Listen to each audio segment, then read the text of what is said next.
구독만 해도 돈이 되는 5분 경제입니다. 오늘은 단 하루 만에 시장을 통째로 뒤집어 놓은 미국 증시, 그 반전 드라마를 살펴보겠습니다. 먼저 결론부터 말씀드리겠습니다. 불과 며칠 전 6년 만에 최악의 폭락을 겪었던 반도체 섹터가 하루아침에 용수철처럼 뛰어 올랐습니다. 대체 무슨 일이 있었던 걸까요?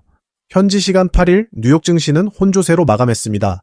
S&P 500 지수는 0.29% 올랐고 기술주 중심의 나스닥은 0.86% 반등했습니다. 반면 다우는 0.16% 소폭 하락하며 엇갈린 성적표를 받아들었습니다. 그런데 이 숫자만 보면 평범해 보이지만 장중 상황은 전혀 평범하지 않았습니다. 장 초반 시장은 그야말로 공포에 휩싸였습니다.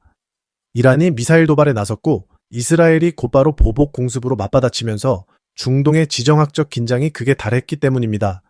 국제 유가는 장중 한때 5% 넘게 폭등했고 시장 전반의 변동성이 순식간에 치솟았습니다. 분위기를 바꾼 건 트럼프 대통령이었습니다. 트럼프 대통령이 강하게 확전을 막아서면서 양측이 정역적으로 휴전, 그러니까 공습 중단을 선언한 겁니다. 전쟁의 공포가 걷히자 투자 심리는 거짓말처럼 빠르게 안정을 찾았습니다. 자, 그럼 오늘의 진짜 주인공, 반도체로 가보겠습니다. 가장 뜨거웠던 종목은 인텔이었습니다. 인텔은 무려 11.7% 폭등했는데요. 이유가 강력합니다.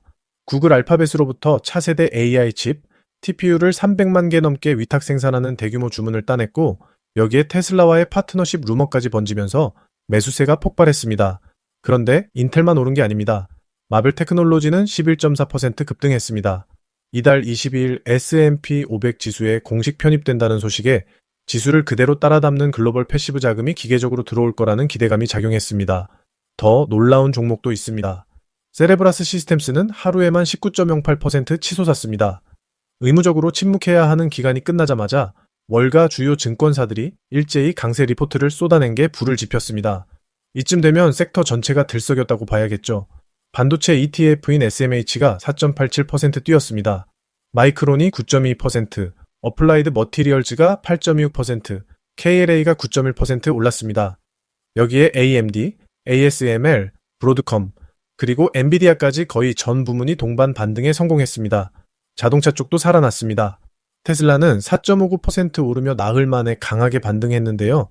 차세대 슈퍼카 로드스터의 조기 출시 기대감, 스페이스X 상장 임박에 따른 시너지, 그리고 JP모간이 투자 의견을 올리고 목표가를 $475로 제시한 점이 한꺼번에 맞물렸습니다. 헬스케어에서는 일라이 릴리가 4% 올랐습니다. 미국 당뇨병학회에서 공개된 차세대 비만 치료제 임상 데이터가 체중을 19%나 줄이는 강력한 효능을 입증했기 때문입니다. 반면 모두가 웃은 건 아닙니다. 애플은 2% 하락했습니다. 세계개발자회의에서 발표한 시리 인공지능 개편이 시장 기대치에 딱 부합하는 수준에 그치자 그동안 올랐던 만큼 차익을 챙기려는 매물이 나온 겁니다. 그런데 여기서 끝이 아닙니다. 오늘 시장이 마냥 웃을 수만은 없는 이유가 있습니다. 바로 고용지표입니다. 비농업 일자리가 17만 2천 개나 늘어난 그야말로 블록버스터급 결과가 나왔습니다. 보통 고용이 좋으면 반가운 소식이지만 지금은 다릅니다. 경기가 이렇게 탄탄하면 연준이 굳이 금리를 서둘러 내릴 이유가 없어지기 때문입니다.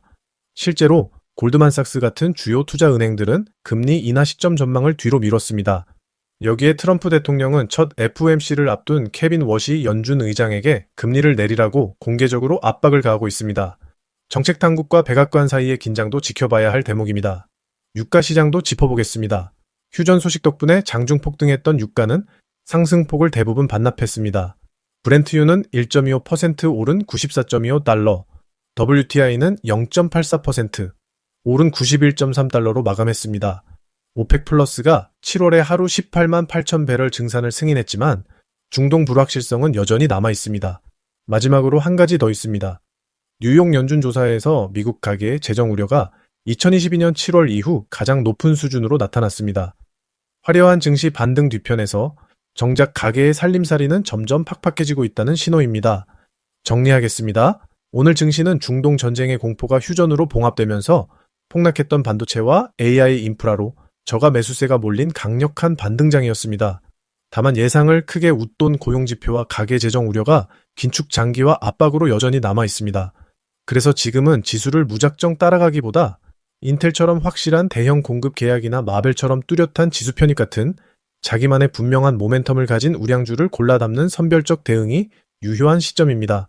오늘도 끝까지 시청해 주셔서 감사합니다. 구독과 좋아요는 큰 힘이 됩니다.